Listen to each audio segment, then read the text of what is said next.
યાદ છે ને? 41 પદ, 41 જણા અને 41 વાર કરવાના. હીરાબેન 4 વાગે 1 કલાક સત્સંગ કરવા.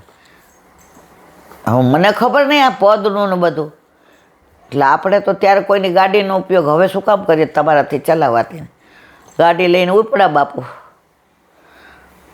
4ના બદલે હું તો લેટ ખબર એટલે 4:30. મેં કહ્યું મોડું થઈ ગયું. અને 41 જણા અને બધા પાસે સિંગદાણાના વાડકા.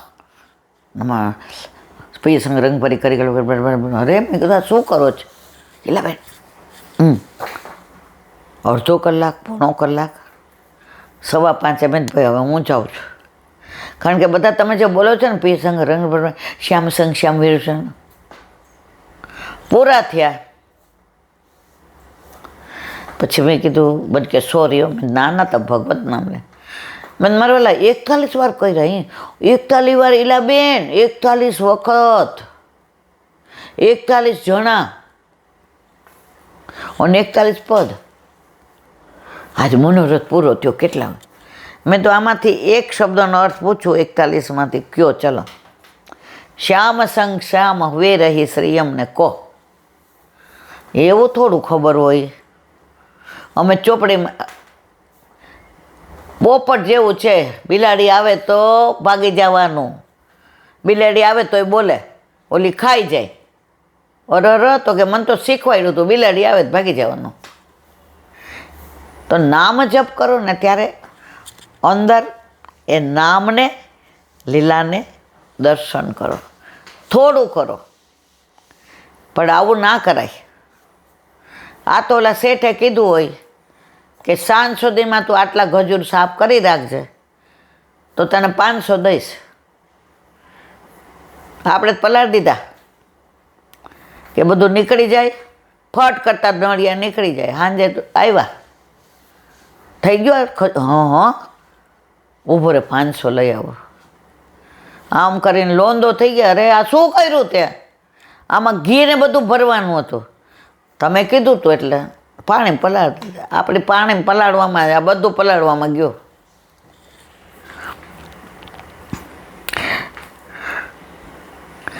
નામ પણ ભગવત રૂપ છે. પ્રભુ નામ અને રૂપ એ બંને સ્વરૂપ પ્રગટે છે. નામમાંથી સ્વરૂપ પ્રગટ થયા વિના રહેતું નથી, પણ સ્વરૂપાત્મક હોવાથી એની મહત્તા પ્રભુ સ્વરૂપથી ઓછી નથી. નામમાં ને સ્વરૂપમાં કોઈ ભેદ નથી. ભેદ માનીએ છીએ તો વાંક આપણો છે. તમે શ્રી કૃષ્ણ શરણમમાં બોલો અને દર્શન કરો, એમાં કોઈ ભેદ નથી. સૂર્ય અને સૂર્યના કિરણોમાં ભેદ નથી, એમ નામ અને સ્વરૂપમાં કોઈ ભેદ નથી. બોલો હરિરાય મહાપ્રભુ. દયારામભાઈના ચંદ્રાવલા. કાલે આપણે 8મું ચંદ્રાવલું. જુઓ સ્વભાવ શ્રી કૃષ્ણનો, જનના અવગુણ પણ ગુણ જાણે. અવળું પડે અન્ય દેવને, આપણે ઠાકોરજીને કાંઈ અવળું જ ન પડે. સામું દુઃખ દે, અવળું પડે એટલે સામું દુઃખ દે. શત્રુ પ્રમાણે, વ્યક્તિ પ્રમાણે, આની યાર શત્રુતા કેટલી એ પ્રમાણે. પ્રમાણ નહીં ફળ દેતો પણ જાય, હરિનું આપ્યું કદી નાશ ન થાય. અમર અલ્પવર અધિક પ્રયત્ન પ્રભુ, કોડી સાટે દે રત્ન સેવો શ્રી કૃષ્ણ. કોડીના બદલે રત્ન આપે એવો મારો પ્રભુ, અને તોય આપણે કોડી પાછળ દોડીએ. એવો મારા વાલા, કોડીની કોઈ કિંમત નહીં. અત્યારે હોય તો ખબર નહીં. નાના હતા ને અમારે કોડી ઓલા તમે કહો ઈસ્ટો રમતા. ઈસ્ટોમાં 4 કોડી જોઈએ. ચત્તી પડે એટલે આ 4 ને બઠ્ઠી પડે એટલે 8 ને પછી ઓલો ઈસ્ટો ને. તો એકવાર મને ઉષાઈ ના પડી, કોડી નહીં મળે, રમવું હોય તો રમ ઈસ્ટો. જ્યારે હોય ત્યારે અમારી કોડી જ લઈ જશ. એટલે હું તો ઓલો કાણાવાળો પૈસો લઈ અને ગાંધીની દુકાન ગઈ. મેં તો કાકા મને 1 પૈસાની કોડી આપો. મણિભાઈને 2 બ્લીચ. મેં તો કોડીને પૈસા હોય બટા. તમે તો 1 પૈસા ન આવે એ બટા, પૈસા ન હોય કોડીના, તાર રમવા જોઈએ બીસ્ટો. મેં તો ખોબો ભરીને મને આપી, મને લઈ જા જા. એટલે આપણે તો આવ્યા. એટલે ઓને એમ કે મને બોલાવવા આવશે હમણાં, કોડી તો મારી પાસે છે. પછી ત્યાં ડેલીમાં ન રમી, ડેલામાં રમવા ગઈ. મારી જેવડી બધી બેનપણીઓ ઈષ્ટો દોર્યો ને આપણે ઈષ્ટો દોરવા માસ્ટરી, અને પાછો ઘેરો કરું, બધાને મજા આવે. 2 વાગે એણે મારી બાને પૂછ્યું કે બેબી ક્યાં? એ કહે તો બાજુમાં ઈષ્ટો રમે છે, વેકેશન છે. તો ત્યારે મને ખબર પડી કોડીની કાંઈ કિંમત નહીં. તો એવી કોડીના બદલે રતન આપે છે. મારે જે કહેવું છે લૌકિક વાત નથી કરવી મારા વાલા. જે કોડીની કાંઈ કિંમત નથી, પણ તમે કોડી જેટલું પ્રભુનું નામ દો ને તો તમને રત્ન જેટલું આપે. આવો ક્યાં મળે તમને પુષ્ટિ પુરુષોત્તમ? હું કામ રખડીએ છીએ? શું કામ ભાટકીએ છીએ? તમને આટલું બધું રત્ન આપે છે. ઓલો કાણાવાળો પૈસો પાછો દીધો, કોડીની કિંમત હોય બેબી. તો મેં તો કાકા મફત આવે? મને કે હા. મને તો 4 લેવા ગઈ હતી. કાકા 1 પૈસો આપ્યો, 4 આપો કોડી. દોથો ભરીને આપી. કોડીની કિંમત નહીં. એવી કોડીની કિંમત નથી એવું કરીએ તોય મારો વાલો રતન આપે છે. પણ આપણે પણ કોડીમાં આવું કરીએ, ભાઈ આપણા. વિવેચન. પ્રભુ દયાળુ છે. જીવના અવગુણ સામું જુએ ને તો આપણને આપણા ઘરમાં રહીએ.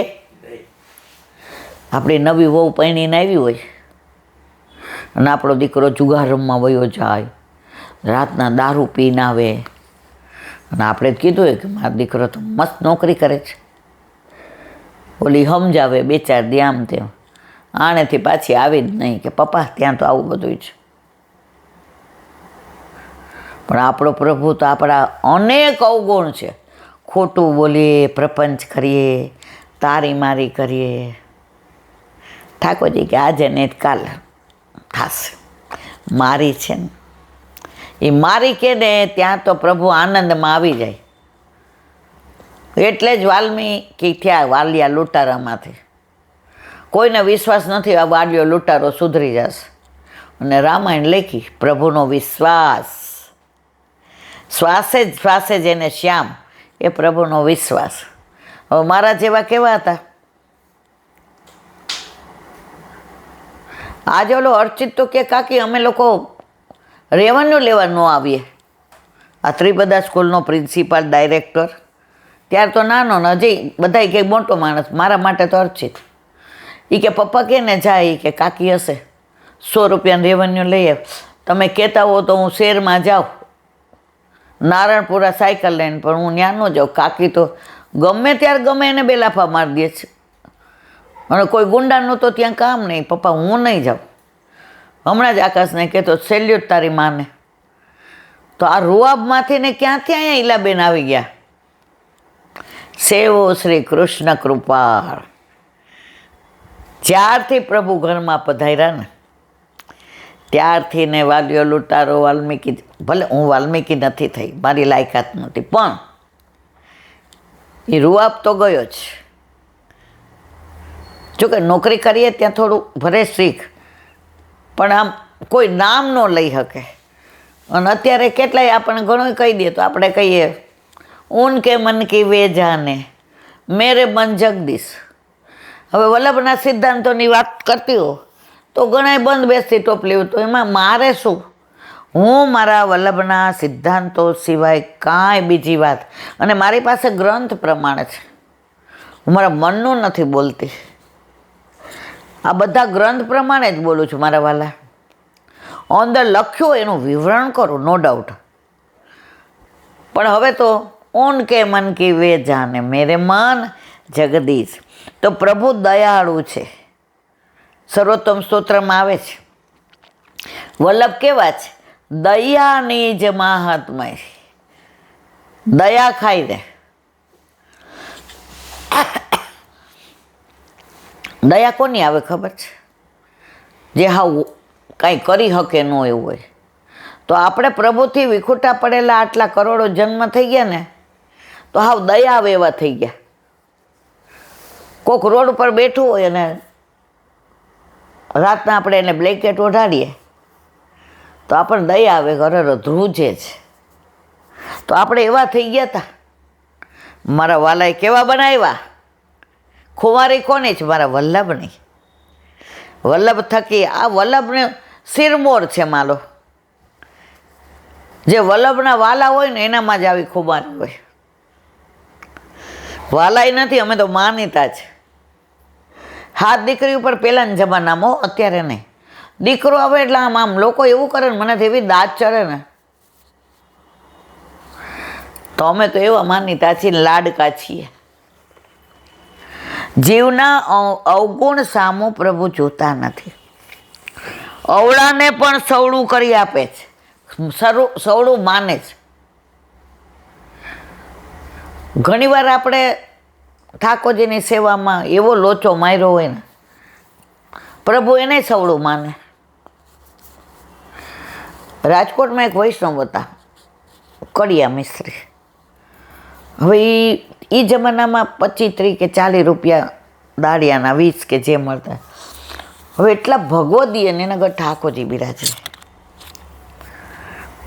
હવે માંડ ખીચડી છાશ ભેગા થાય, વસ્તારી 8-10 જણા છોકરાને, એના બેન વિધવા થઈને આવેલા ને બધા. હવે રોજ ઠાકોરજીને સિંગ ને ગોળ ધરે અને ઉનાળામાં સિંગ ને મિશ્રી ધરે. તો એકવાર એક વૈષ્ણવ કંઈક એના કામે ગયા, એટલે કે ભોગ સરાયો છે, કણકો લઈને જાઓ. એટલે એમણે બિચારાએ સિંગ માંડવી, અહીંયા સિંગ કે ને આપણે માંડવી કહીએ, માંડવીને મિશ્રી થતી. અરર, આ ઉનાળામાં આવી ગરમીમાં તમે માંડવી ધરો છો? આવી સેવા થાય ભાઈ? માંડવી ન ધરાય, સિંગ ધરાય. ન હોય તો અમારા ઘરે જ લઈ જાઓ. એટલે ઓલા ભાઈ સરસ જવાબ, ના ભૂલ થઈ ગઈ, તમે કીધું ને, હવે માંડવી નહીં ધરીએ. હવે ગયા એટલે એના વોવે એને કીધું, સાંભળો મેહુલના પપ્પા, માંડવી ગરમ પડે એ વાત તો સાચી જ, પણ આપણી પાસે સૂકા મેવાના તો પૈસા નથી. આપણે તો સૂકો મેવો દિવાળીએ નથી લાવતા, તો આપણે ક્યાંથી ને? તો કે એકલી મિશ્રી ધરાય નહીં. હવે બીજે દિવસે એણે વિચાર કર્યો. એટલે એનો છોકરો જે મેટ્રિકમાં હતો ને, એણે કીધું, પપ્પા હું અડધું દાળિયું આવીશ. એટલે ઠાકોરજીને આપણે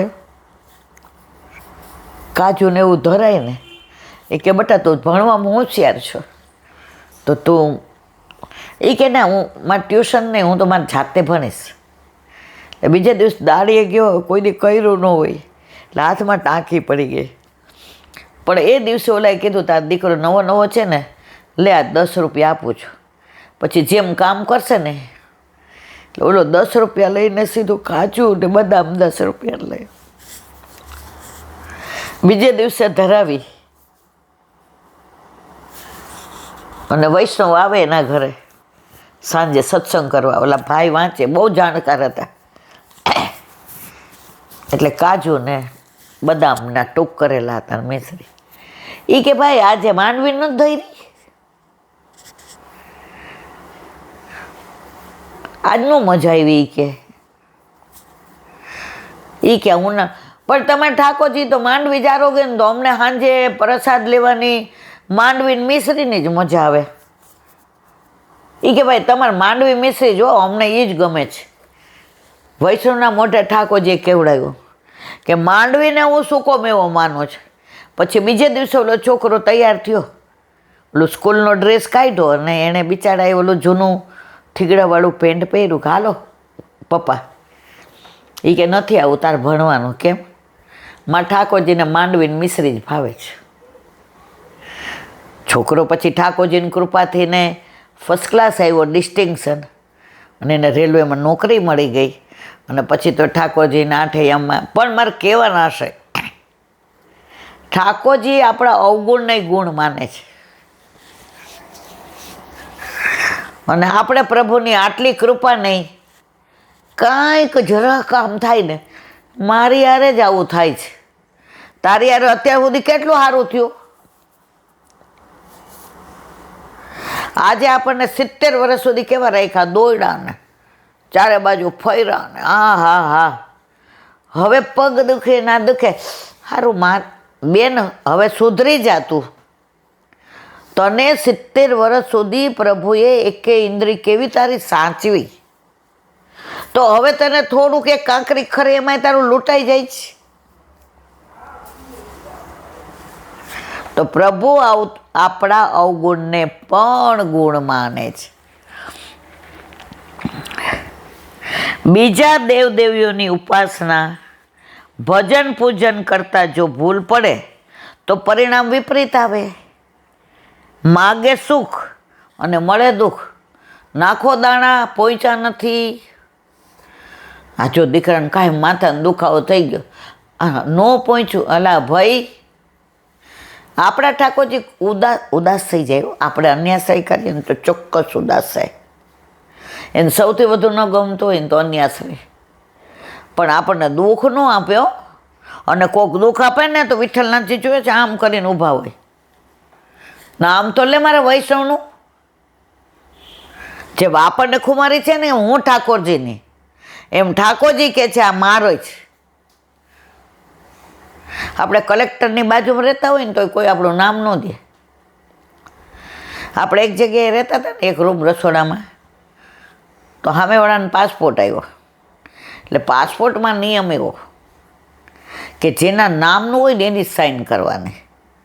અને હું પોસ્ટ માસ્ટર તરીકે એમને ખબર હતી. એ બેન એટલા હોશિયાર પારકા કામ કરતા, તો એની કંઈ વાત કરોમાં લુચ્ચાઈ એટલી. એટલે ઓલો મારો પોસ્ટમેન એને દેવા ગયો, એટલે કે તમારા મિસ્ટરના નામનો પાસપોર્ટ છે. એ કે એ તો કામે ગયા છે, તો કે કાલે હાજર રાખશું, 7 દિવસ રહ્યા. એ કે અમારે તો અમાસે જ રજા હોય. એ કે આપી દો ને, નકામનું મારે ઈલાબેનને બોલાવવા પડશે. ઓલો કે તમે ઓળખો છો? અમારે તો ઘર જેવું. ઓલા બિચારાએ આપી દીધો. પછી 2-3 દી પછી એ બેને તો મને કીધું જ નહીં. 2-3 દી પછી ઓલા પોસ્ટમેને કીધું, બેન ઓલાને પાસપોર્ટ આપ્યો, તમારું નામ દીધું. પણ એ ભાઈ, મેં કીધું ભાઈ એ છે, પણ તારે કોઈ આવા મારા નામ દે ને તો દઈ ન દેવાય. સોસાયટીમાં તો બધાય મને ઓળખે પોસ્ટ માસ્ટર તરીકે. તો આપણે આવા છીએ, પ્રભુ નામ ઉપર જ બધું ચાલાવી દઈએ છીએ. ઘણા એમ કે હું રાજકોટની છું, તો એક બેન મને કે મને ઓલા બેન કહેતા હતા કે રાજકોટની છું. તો આવ્યા તો મેં તો પ્રસાદને લેવડાવ્યું. પછી ખબર પડ્યું કે તો અહીંયા પાવાગઢ જવા આવ્યા હતા. તો મેં તો હારા રાજકોટના એટલે મારા હગા કે મારા વાલા થોડા હોય. હવે રાજકોટ તો લગભગ ત્યારે નાનું હતું ને આપણે સ્કૂલમાં ને કોલેજમાં ભણતા ને હોશિયાર હતા ને નોકરી કરતા હોય એટલે બધા ઓળખે. મારા વાલા એવું મારું નામ દે એટલે વટાવી ખાવાનું ન હોય. સેજ મને ફોન તો કરાય ને. એટલે આપણે એ માયલા જો અહીંયા શું કહે છે,